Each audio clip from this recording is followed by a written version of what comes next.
আজকে মহামান্য অ্যাপিলেট ডিভিশনের পূর্ণাঙ্গ বেঞ্চে মাননীয় আদালত শুনেছেন।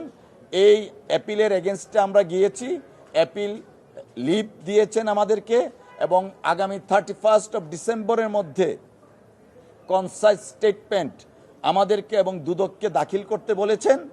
আর সবচেয়ে উল্লেখযোগ্য হচ্ছে শেখ হাসিনা ওয়াজেদ যে 7 বছরের সাজা দিয়েছিলেন সেই সাজাটা স্টে করা হয়েছে। এই মামলায় 2 জন আসামি, 2 জনের ক্ষেত্রেই 2টি আপিলে সাজা স্টে করা হয়েছে। জনাব তারেক রহমান সাহেবের তার কণ্ঠরোধ করার জন্য বিএনপিকে যেন তিনি নেতৃত্ব দিতে না পারেন, সুসংগঠিত করতে না পারেন, ফেসিবাদকে যেন উৎখাত করতে না পারেন, শেখ হাসিনা অনেক মামলা দিয়েছেন, আমাদের হিসাব মতো প্রায় 84টা মামলা।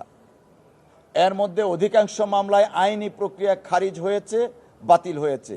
পরবর্তী যেগুলো আছে, জনাব তারেক রহমান সাহেব একটা কথা বলেছেন, তিনি আইনি প্রক্রিয়ায় মামলাগুলা নিষ্পত্তি করতে চান।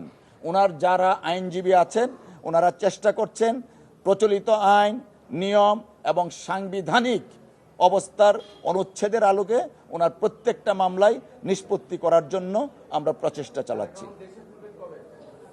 জনাব তারেক রহমান সাহেব দেশে ফিরবেন, উনি সারা বাংলাদেশের মানুষ যারা অপেক্ষা করছেন, বিএনপির শত সহস্র নেতাকর্মী অপেক্ষা করছেন ওনার জন্য, এই অপেক্ষা অনুভূতির প্রতি তিনি শ্রদ্ধাশীল। ওনার দেশে ফেরাটা উনি যথাসময়ে প্রয়োজনীয় সিদ্ধান্ত নেবেন।